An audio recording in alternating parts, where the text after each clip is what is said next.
Nagtagumpay ang grupo ni Nareka laban sa ilang alagad ni Corey na nagtataglay ng mga mahiwagang sandata. Kaya't ipinasya ni Corey na iharap sa kanila ang dumukot kay Ana na si Lorcan, ang may hawak ng Kugan Anki. Sa halip na harapin ang mga kalaban, binaba na lamang ni Lorcan ang isang patibong na sani magkukulong sa 4 sa isang kwarto ng mahabang panahon. Sinubukang pigilan ni Max ang harang, subalit nawala ng bisa ang kanyang sandata at 3 silang naipit sa bingit ng kamatayan. Tamang-tama naman ang dating ng isang tao na hindi nila inaasahan. 2 Hokage na magkalabang alap.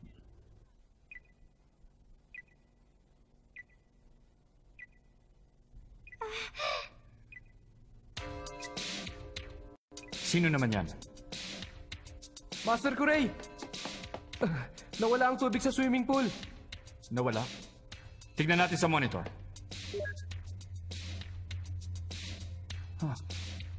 Kung ganun hawak niya ang... Kilala kita! Ikaw si Dylan. Mukhang abala yata kayo sa paglalaro. Hirap na nga kami nang aasar ka pa. Nagpapakahirap kayong buhatin yan. May pinto naman. Ako naman! Sino kaya siya? Kawawang nilalang. Ano ba talagang ginagawa mo rito? Huwag mong sabihin ngayon mo kami gagantihan habang naiipit kami dito! Kasalanan ba namin na natalo ka ni Reka noon sa bahay ng mga salamin? Ganun ba? Paano mo naman nahulaan?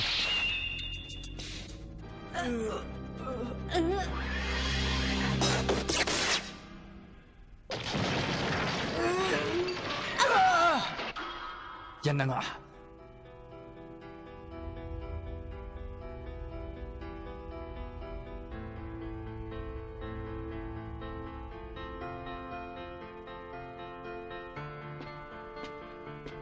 Ha?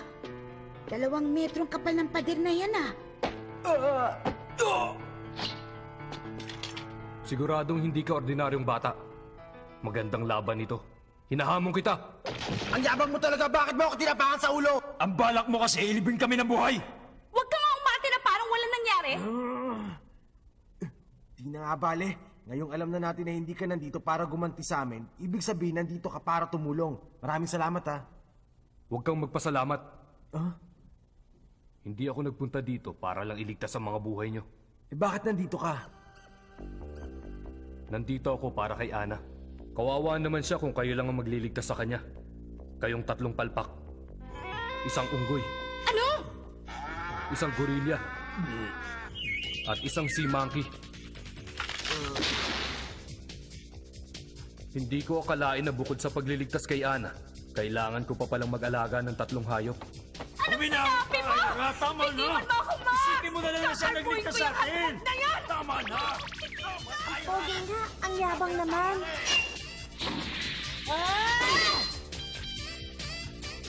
Ang galing mo naman, kuya. Akala ko masusurpresa na kita gaya ng iba, pero nasangga mong tira ko.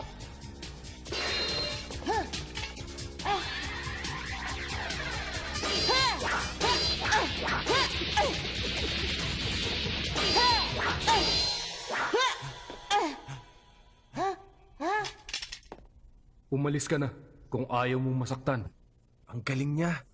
Hindi pa rin ako makapaniwala na natalo ko siya noon nung naglaban kami sa bahay ng salamin. Sa taglay niyang galing, hindi ko maalala kung paano ko natalo si Dylan Mikagami at ang kanyang Ensui. Tama ang hinala ko. Taglay niya ang Ensui. Ang Fujin, singsing ng Saturn, at ang Ensui, magiging lubos ang aking kasiyahan.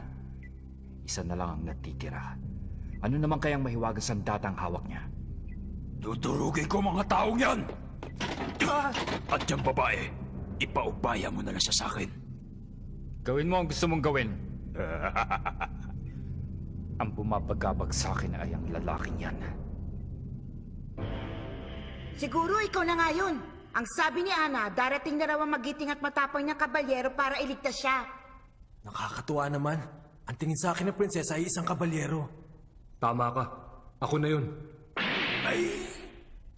Magkalinawan nga tayo, Dylan. Sino bang palagi naglilita sa kanya? Ibang klase namang unggoy to. Napakaingay. Hindi ka ba nahihiya sa sarili mo? Hare ka? Huh? Sumumpa ka na ikaw ang magiging tagapagtanggol niya at ang magliligtas sa kanya. Pero, hanggang ngayon nakakulong pa rin siya dito at hindi mo pa rin nababawi. Iniisip mo ba na ikaw lang ang pwedeng magligtas sa kanya? Alam ko na hindi mo pa rin nakakalimutan ang pinagkasunduan natin na kapag may masamang nangyari sa iyong prinsesa, pagbabayaran mo ito ng iyong buhay. Hindi ko nakakalimutan yon. Hayaan mo. Kahit na anong mangyari, ililigtas ko ang aking prinsesa. Hindi ka pa handang mamatay.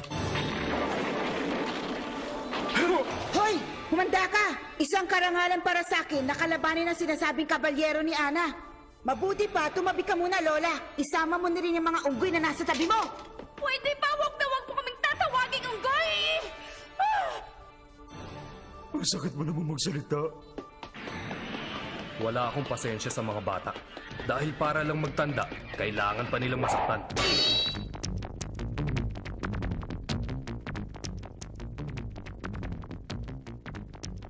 Sige na, tumuli na kayo. Iwan niyo na ako dito. Ano ka mo? Tutulungan mo kami? Ginagawa ko lang to dahil gusto kong makuha natin si Ana ng buhay. Bilisan niyo! Alisa kami! Ha? Ang bili ni Kuray, wala daw dapat nakaligtas sa akin. Ha? Hindi kayo makakalis! Ako ang gusto mong makalaban, hindi ba? Ngayon, ihanda mo ng sarili mo. Ha? Nagsasayang lang kayo ng oras. Sige na! Ha? Pero Dylan, Huwag akong pasalamatan mo. Si Emma Kagehoshi ang nagturo sa akin dito. Si Emma Kagehoshi? Salamat na rin. Ayoko mang aminin. Alam ko na ikaw, Reka, ang gustong makita ni Ana. Sige, bahala ka. Sa bagay, kesa naman yung mga talunan na yun ang makalaban ko. Mas matutuwa sa akin si Kuray pag ikaw ang natalo ko. At saka, hindi rin naman sila makakaligtas paglabas dito. Ano? Kuya Reka, dapat mag-ingat tayo, ha? Bakit? Hindi tayo basta-basta palalapasin lang ni Lorcan kung walang mga patibong dito. Patibong ha? Anong klase yung bumabagsak sa kisame? Mga patusok na lumalabas sa pader?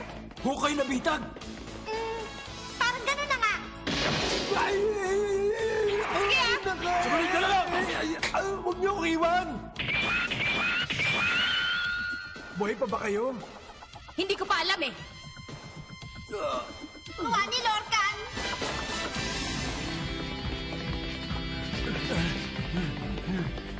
Asar talaga oh! Bilisan niyo na!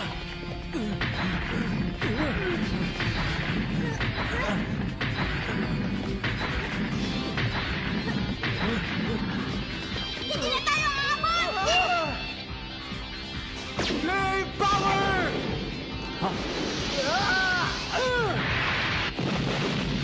Ang galing ko talaga! Apoy, pareho sila. Tayo na, Lola.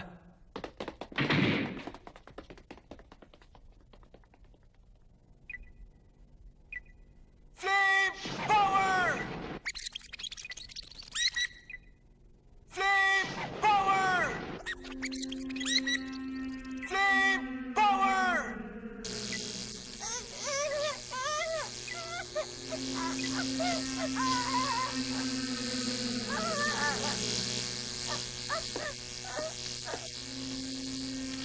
Opo.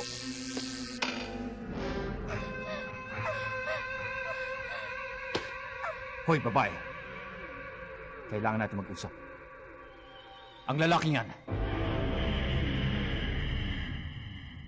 Sino ba siyang talaga?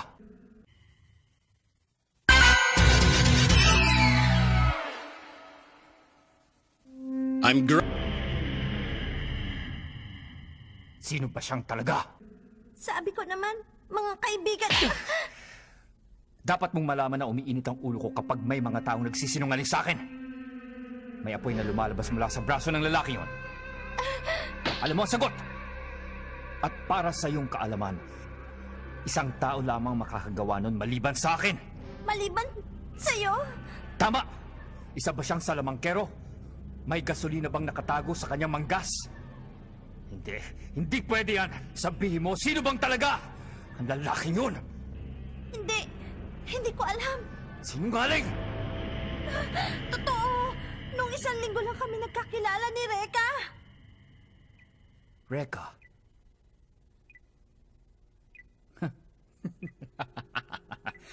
Siya na pala si Reka, ha? Gideon, umalis ka na dito. Maghintay ka na lang sa iyong kwarto. Pero Master Kuray, Huwag kang mag-alala, Gideon. Mapapasa iyo ang babaeng yun. talaga? May kailangan lang akong tapusin sa lalaking yan na nagngangalang Reka. Nakakatawa naman. At hindi ko napansin kaagad. Hindi ko inakala na darating ang panahong ito na muling magtatagpo ang aming mga landas.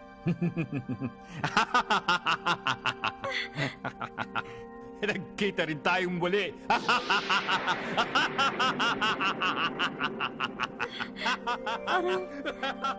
Parang nasisiraan na siya ng bait. Natatakot ako. Alam kong hindi siya ordinaryong nilalang. Tumakas ka na, Reka. May masamang mangyayari sa'yo.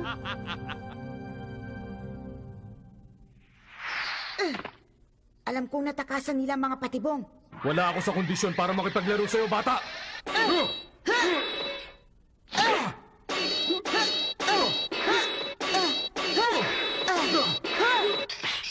Aba, talaga palang malakas ka. Mahiwagang sandata ba yung espada mo? Ito ay ang Ensui. Gumagamit ito ng tubig para gawing espada. Ginawa ko ang espadang ito sa pamamagitan ng tubig na nasa swimming pool nyo. Kaya naman pala hindi masirang sandata ko. Sige na nga, sasabihin ko sa'yo kung anong kapangyarihan meron ako. Ang mahiwagang sandata na hawak ko ay ang Kugan Anki na may 5 muka. Ano? 5 muka?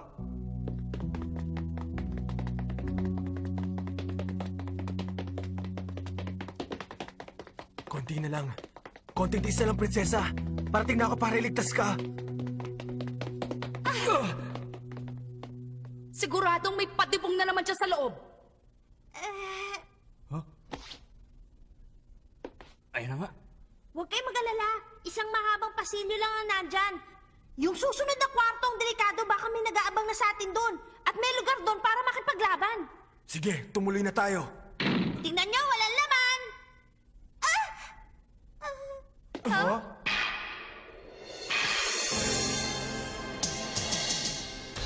Mahigit na 400 taon na rin. Di ba, Reka? Sobrang tagal na nun, ah. Sa palagay mo, maaalala pa kita? Si Kuya Kuray! Nandito! Si Kulay? Siya na yan? Wala pa naman akong balak na kalabanin ka sa ngayon. May gusto lamang akong sabihin sa iyo na mahalagang bagay. Reka Hanabishi. Ito yung siraulo na nagpaduko sa prinsesa ko. Ang prinsesa ko! Ibalik mo siya sa akin! Yeah! Anong... Pipigilan niya ang kapangyarihan ko. Hindi ba ang sabi ko sa iyo ay may mahalaga akong bagay na sasabihin? Isa pa! Slave power! Tupok na siya! Tumpak!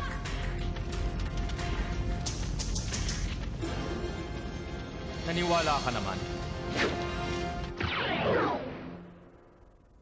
Ang kapangyarihan ni Reka nawala! Hindi pwede! Wala ka pang kakayahan. Sanggol ka pa lamang noon at hindi mo pa alam. 400 taon na. Mula nang bigyan ko ng takdang marka ang iyong mukha. Ano ka mo? Anong ginawa mo?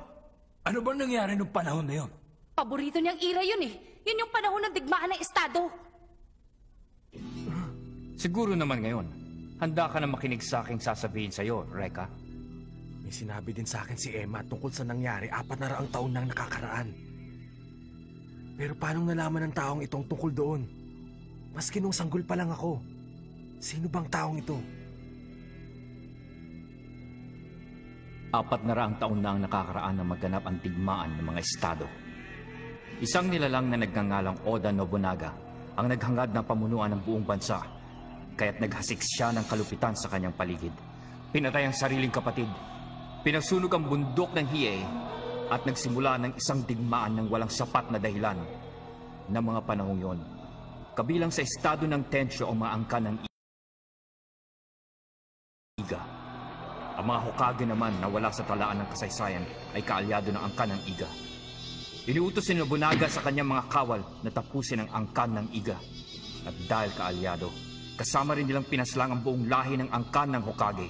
Kinamumuhian daw ng uso ni Nobunaga ang mga ninja kung kaya't inutos niyang ubusin ang lahi nila. Subalit pawang kasinungalingan lamang ang lahat. Ang tanging kinatatakutan ni Nobunaga ay ang mga Hokage ninja.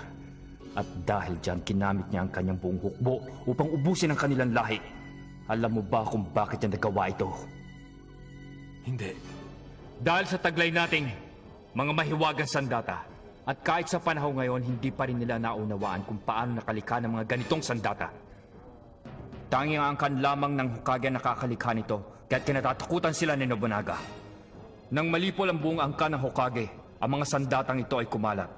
Magiging kapaki-pakinabang sa akin kung maiipon ko ang lahat ng mahiwagang sandata upang mapasa akin ang buong mundo at gagawin ko ang lahat. Mabawi ko lamang ang lahat ng makapangyarihang sandata ng Hokage. Kaya mo dinukot si Mr. Suko dahil lang ngongolekta rin siya ng mga sandatang ito. Tama ba ako?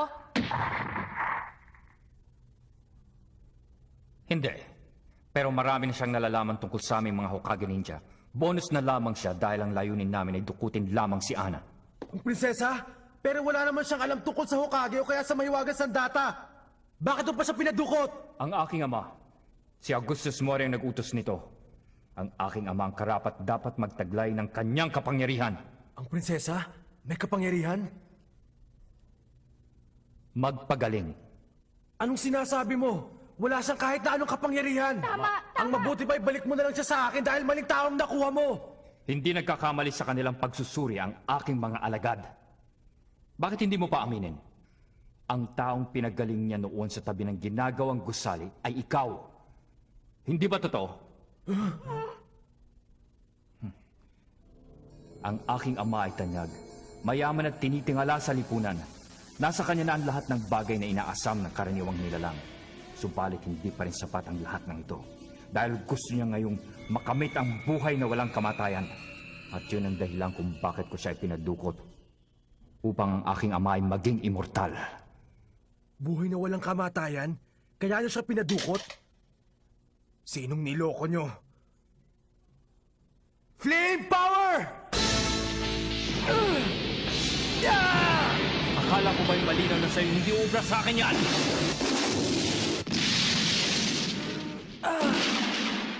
Tanggapin mo na ang mahinang puwersa sa likod ng iyong apoy ay hindi kailanman makakapantay sa aking kapangyarihan. Meron din siyang apoy. Pareho sila ng kapangyarihan ni Reka. Lagot na tayo ngayon. Ang kapangyarihan ni Kuya Kurei ay kayang tumupok ng kahit ano. Tapos na tayo. Pabayaan mo na munang isalaysay ko sa iyo ang ating nakaraan. 400 taon na nang ipinanganak tayo sa iisang baryo na kung tawagin ay nayo ng Hokage. Ano ka mo? Tinawid natin ang tulay ng panahon at napadpad sa kasalukuyan. Sanggol ka pa lamang noon kaya't hindi mo pa maalala ang mga nangyari. Sinungaling! Yan ang totoo. Mas mabuti pang maunawaan mo muna ang lahat bago ka maging malamig na bangkay.